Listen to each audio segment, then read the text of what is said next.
بسم الله الرحمن الرحيم. أعوذ بالله من الشيطان الرجيم. بسم الله الرحمن الرحيم.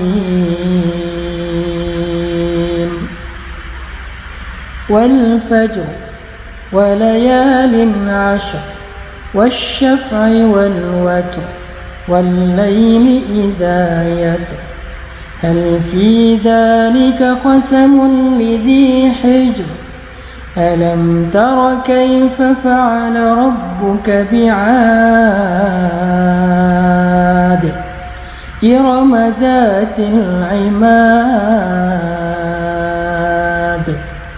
التي لم يخلق مثلها في البلاد وثمود الذين جابوا الصخر بالواد وفرعون ذي الأوتاد الذين طغوا في البلاد فأكثروا فيها الفساد فصب عليهم ربك سوط عذاب إن ربك لبالمرصاد فأما الإنسان إذا ما ابتلاه ربه فأكرمه ونعمه فيقول ربي أكرمن وأما إذا ما ابتلاه فقدر عليه رزقه فيقول ربي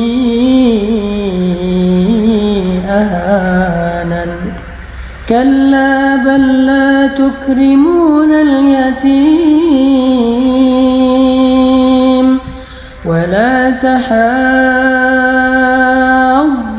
على طعام المسكين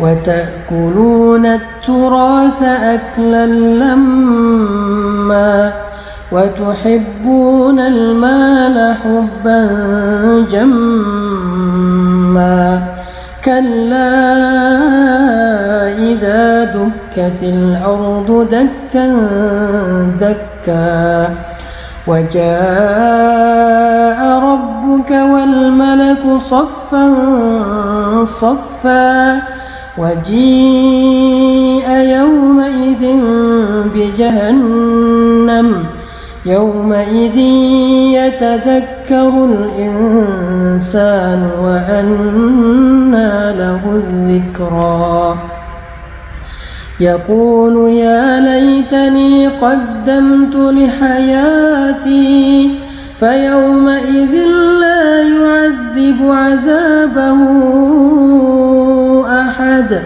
ولا يوثق وثاقه أحد يا أيتها النفس المطمئنة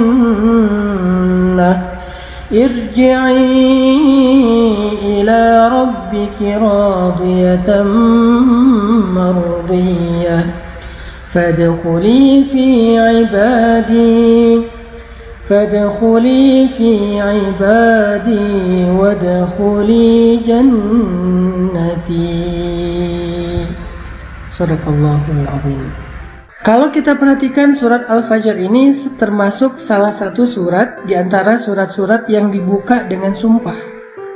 Pertama, kalau Allah membuka satu pembicaraan dengan sumpah, berarti Allah pengen menyampaikan sesuatu yang sangat besar.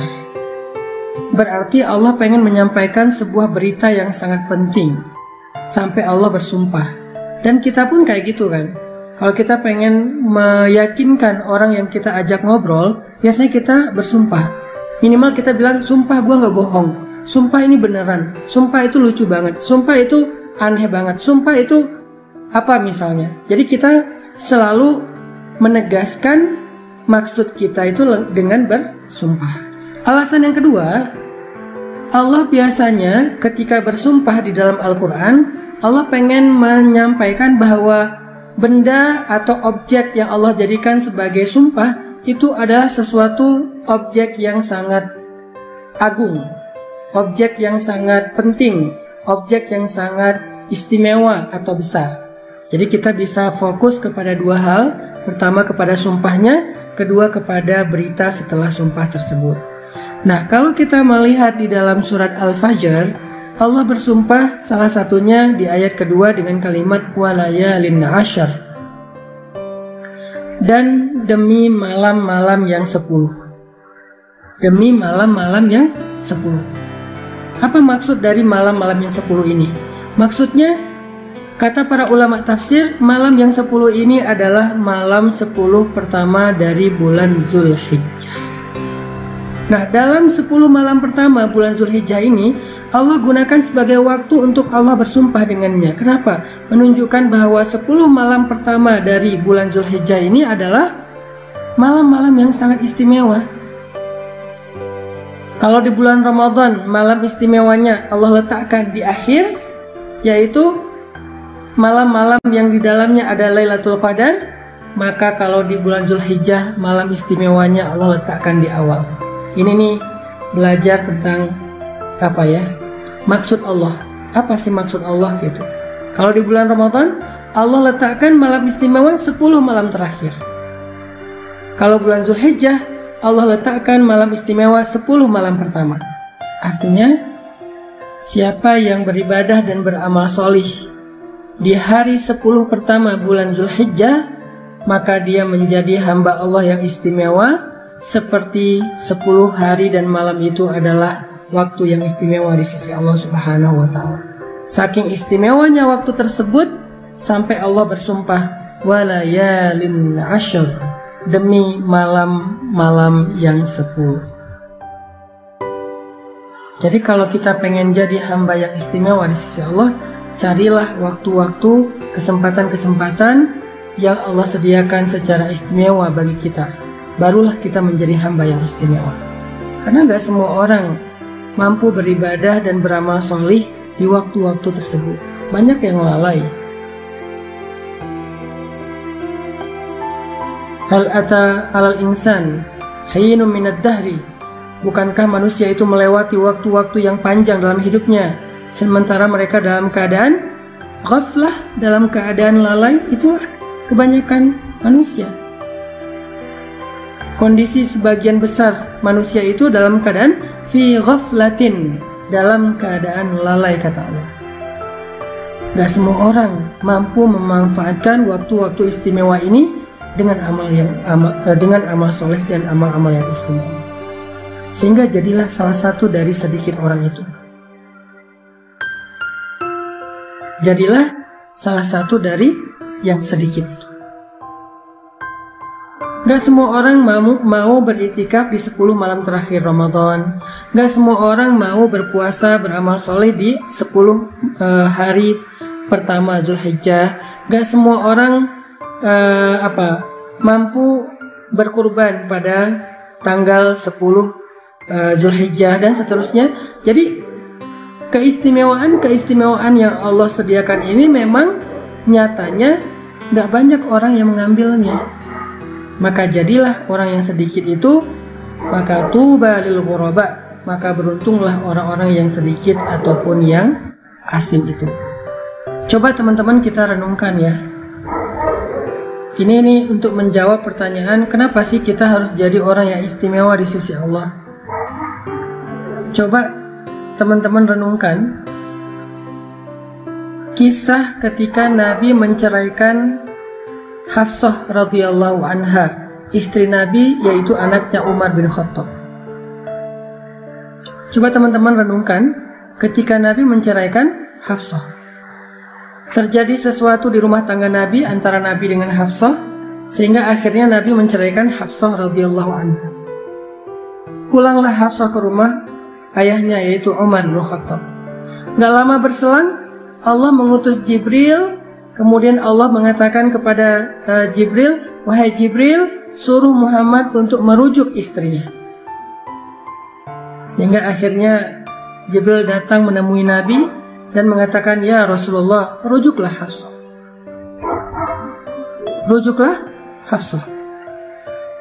Wahai Rasulullah, rujuklah Hafsah." Akhirnya Nabi datang kepada Hafsah untuk merujuknya secara baik-baik, dan Hafsah pun menjadi istri Nabi sampai akhir hayat beliau di dunia dan bahkan kelak di akhirat insya Allah. Ada pertanyaan sejarah tentang kenapa Nabi disuruh oleh Allah untuk merujuk Hafsah. Kenapa Allah menyuruh Nabi merujuk Hafsah? Jawabannya ada di dalam kata-kata Jibril alaihissalam, "Innaha sawwamah qawwamah." Karena Hafsah adalah seorang perempuan yang rajin melakukan ibadah puasa sunnah dan rajin melakukan ibadah sholat malam. Karena Hafsah perempuan yang rajin melakukan ibadah sholat sunnah malam hari dan puasa sunnah di siang hari. Sehingga ketika terjadi sesuatu antara Hafsah dengan suaminya, di mana suaminya itu adalah sebaik-baik manusia, kekasih Allah, ternyata Allah membela Hafsah. Kebayang nggak teman-teman? Dibela sama Allah. Padahal Hafsah bukan ribut dengan manusia biasa.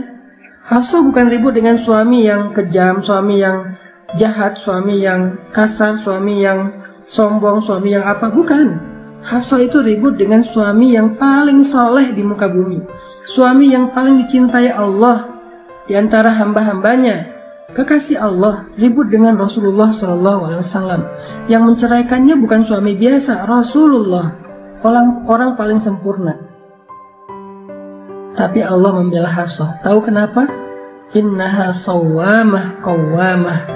Karena Hafsah perempuan yang rajin sholat malam dan rajin puasa sunnah di siang hari, sehingga Allah membela Hafsah.